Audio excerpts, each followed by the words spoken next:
نبی کریم صلی اللہ علیہ وآلہ وسلم سوئے یہاں تک کہ آپ خراٹے لینے لگے۔ پھر آپ نے نماز پڑھی، اور کبھی راوی نے یوں کہا کہ آپ صلی اللہ علیہ وآلہ وسلم لیٹ گئے، پھر خراٹے لینے لگے، پھر آپ صلی اللہ علیہ وآلہ وسلم کھڑے ہوئے، اس کے بعد نماز پڑھی۔ پھر سفیان نے ہم سے دوسری مرتبہ یہی حدیث بیان کی۔ عمرو سے قریب سے انہوں نے ابن عباس رضی اللہ تعالیٰ عنہ سے نقل کیا کہ وہ کہتے تھے کہ ایک مرتبہ میں نے اپنی خالہ حضرت میمونہ کے گھر رات گزاری، تو میں نے دیکھا کہ رسول اللہ صلی اللہ علیہ وآلہ وسلم رات کو اٹھے۔ جب تھوڑی رات باقی رہ گئی تو آپ صلی اللہ علیہ وآلہ وسلم نے اٹھ کر ایک لٹکے ہوئے مشکیزے سے ہلکا سا وضو کیا۔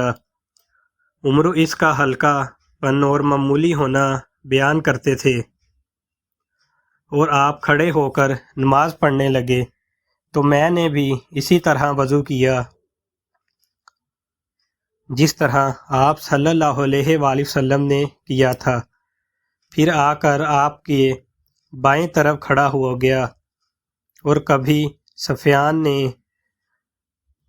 ان یسارہ کی بجائے ان شمالہ کا لفظ کہا، مطلب دونوں کا ایک ہی ہے۔ پھر آپ صلی اللہ علیہ وآلہ وسلم نے مجھے پھیر لیا اور اپنی داہنی جانب کر لیا، پھر نماز پڑھی جس قدر اللہ کو منظور تھا۔ پھر آپ لیٹ گئے اور سو گئے، حتیٰ کہ خراٹوں کی آواز آنے لگی۔ پھر آپ کی خدمت میں مؤذن حاضر ہوا اور اس نے آپ کو نماز کی اطلاع دی۔ آپ صلی اللہ علیہ وآلہ وسلم اس کے ساتھ نماز کے لیے تشریف لے گئے۔ پھر آپ نے نماز پڑھی اور وضو نہیں کیا۔ سفیان کہتے ہیں کہ ہم نے عمرو سے کہا، کچھ لوگ کہتے ہیں کہ رسول اللہ صلی اللہ علیہ وآلہ وسلم کی آنکھیں سوتی تھیں، دل نہیں سوتا تھا۔ عمرو نے کہا، میں نے عبید بن عمیر سے سنا، وہ کہتے تھے کہ انبیاء علیہ السلام کے خواب بھی وحی ہوتے ہیں۔ پھر قرآن کی یہ آیت پڑھی، میں خواب میں دیکھتا ہوں کہ میں تجھے ذبح کر رہا ہوں۔